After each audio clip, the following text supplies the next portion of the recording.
안녕하세요. 세상에 나쁜 차는 없다. 차이슈의 주영삼 기자입니다. 저는 지금 코리아 인터내셔널 서킷에 나와 있는데요. 지금 오늘 제가 여기 온 이유는 혼다 CR-V 하이브리드를 시승하기 위해서 여기에 왔습니다. 그럼 지금부터 트랙 주행이 시작된다고 하니까 달려보도록 하시죠. 가시죠.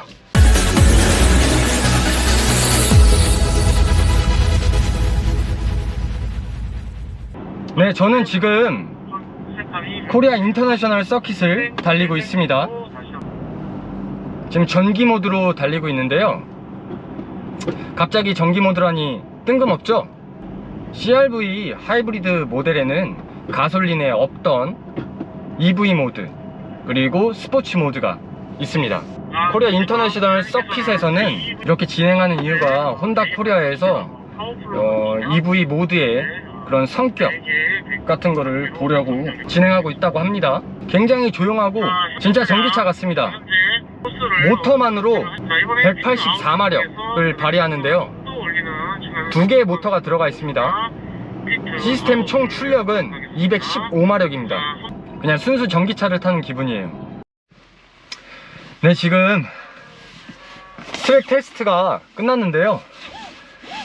뭔가 스피드를 내고 차량의 운동 성능 그런 걸 확인한다기보다는 전기 모드의 그 효율성에 대해서 뭐 악셀을 밟아서 40km까지는 전기 주행으로 하고 60부터는 하이브리드 모드로 전환이 되는 그런 걸 확인했고요. 40km 미만에서는 진짜 전기로만 주행이 됩니다. 악셀에서 발을 떼거나 아니면은 브레이크를 밟을 시에 회생 제동 시스템이 들어가는 거죠.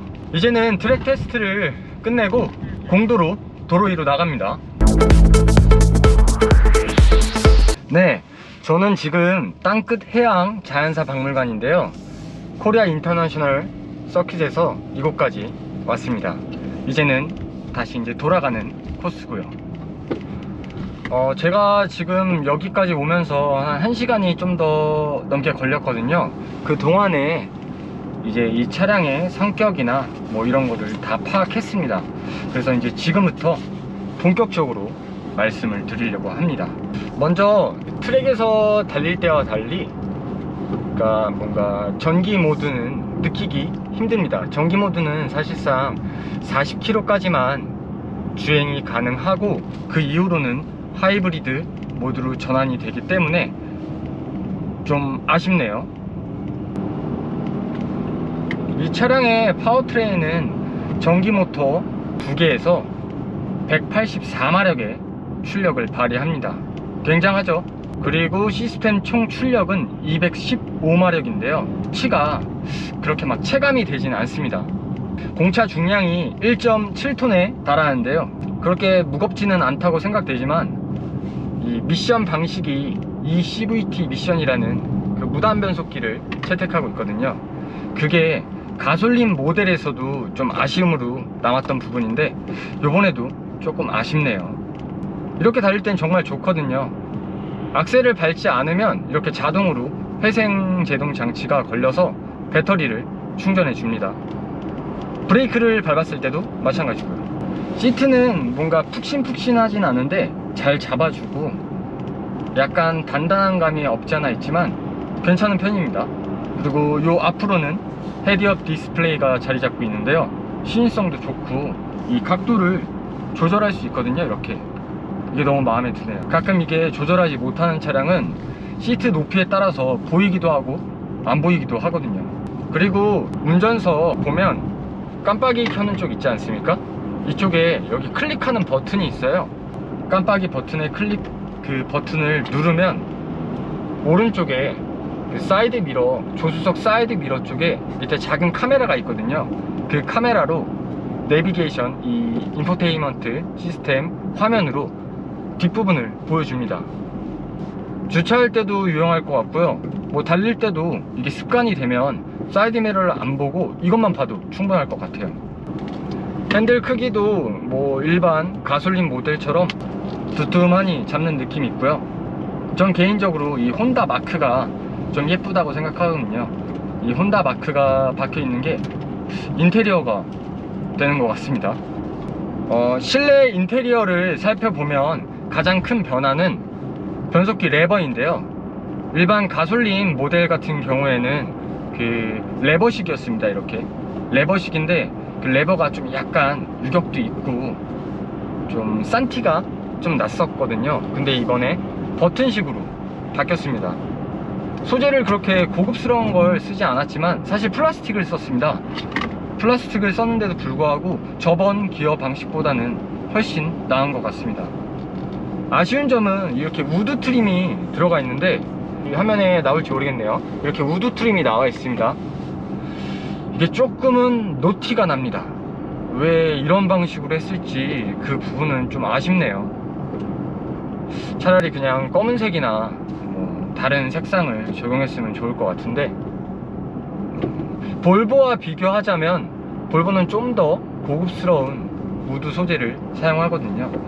그 부분에서 프리미엄 브랜드와 그렇지 않은 브랜드의 차이가 나는 거죠. 그러니까 모든 모델에는 혼다 센싱이라는 그 안전 센서가 기본적으로 들어갑니다. ACC라는 어댑티브 크루즈 컨트롤도 있고요. LKAS 작동시켰을 때 차선 중앙으로 쭉 맞춰서 가는 느낌이 아니라 안으로 넣어주거든요. 근데 좀 신기해요. 이따 보여드릴 수 있으면은 보여드리겠는데 핸들이 탁탁탁탁탁 치면서 들어갑니다. 그리고 앞차가 갑자기 급정지를 하게 되면 여기 브레이크 밟으라고 바로바로 알려주고요. 스티어링 휠에 붙은 이 조작 조그 스위치도 잘 나눠져 있는데요.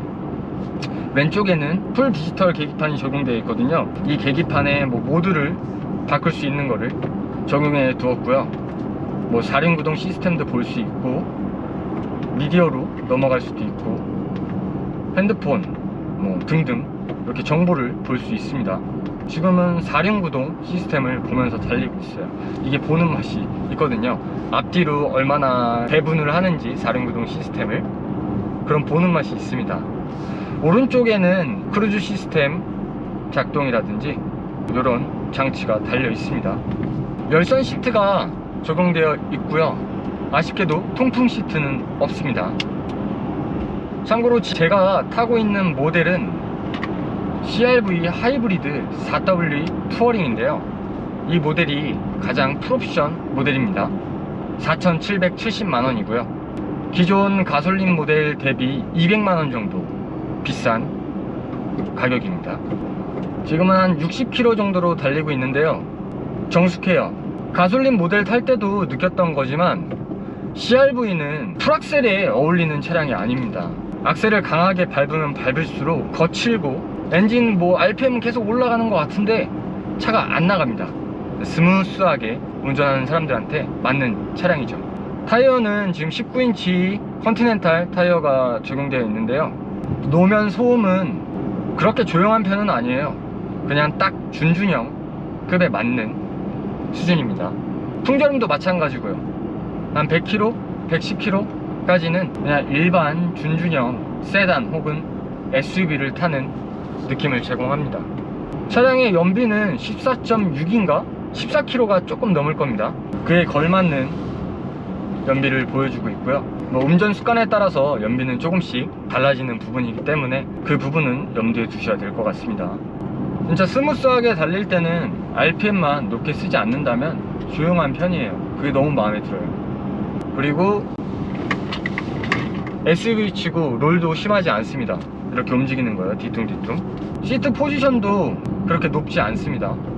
우리 시야 확보도 잘 되고 2열 같은 경우에는 제가 사실 조금 우려됐던 부분이 있었어요. 그 부분이 뭐냐면 2열 시트 아래에 그 배터리가 들어가거든요. 하이브리드 그 전기 배터리를 충전하기 위한 리튬이온 배터리가 들어갑니다. 그래서 좀 헤드룸이 좁아졌으면 어떡하지? 하고 이제 좀 신경이 쓰였었는데 앉아보니까 그런 게 없더라고요. 잘 조절했습니다. 폴딩도 마찬가지로 가솔린 모델과 마찬가지로 풀 플랫이 되거든요. 차박 캠핑할 때 따로 평탄화 작업 안 하셔도 됩니다. 아쉬운 점은 사실 가격이에요. 4,770만원. 지금 이 차종의 경쟁 차종으로 볼 수 있는 게 가장 정확히 따진다면 투싼 하이브리드가 아닐까 생각됩니다. 투싼 하이브리드의 경우 풀옵션으로 구매 시, 그러니까 옵션을 다 추가해서요, 3,800만 원이 조금 넘는데요.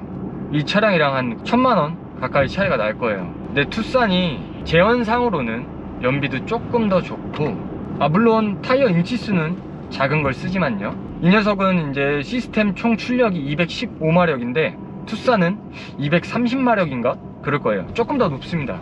그리고 투싼은 자동 6단 변속기를 쓰고 있고요. 이 녀석은 아까 말씀드린 대로 CVT 미션을 쓰고 있죠.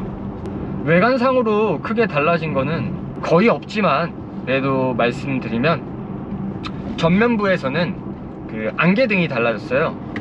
가솔린 모델일 때는 그 안개등이 동그란 형태의 그런 모양이었는데, 요번에 그 하이브리드 모델이 출시되면서 안개등 형상이 일자로 이렇게 배열된 그런 LED 타입의 안개등이 적용됐습니다. 그리고 측면에는 혼다 하이브리드 엠블럼이 붙어 있고요. 후면에도 마찬가지고요. 측면상에는 큰 변화는 없습니다. 그리고 후면에는 그 엠블럼과 더불어 범퍼 아랫 부분에 그 가니쉬가 들어가 있는데요. 이거는 가솔린 모델보다 확실히 이쁜 것 같아요. 약간 스포티한 느낌도 나고요. 이 앞에 따라가는 그 차량들이 보일지 모르겠지만, 저는 개인적으로 차량의 하부가 드러나는 거를 좋아하지 않거든요. 근데 저렇게 가니쉬가 있으니까 그런 느낌이 덜한 것 같아서 좋더라고요. 예전에 CR-V 가솔린 모델을 탈 때도 느꼈던 거지만, 디자인은 건담을 닮은 것 같아요. 그 일본 만화의 그 건담이요.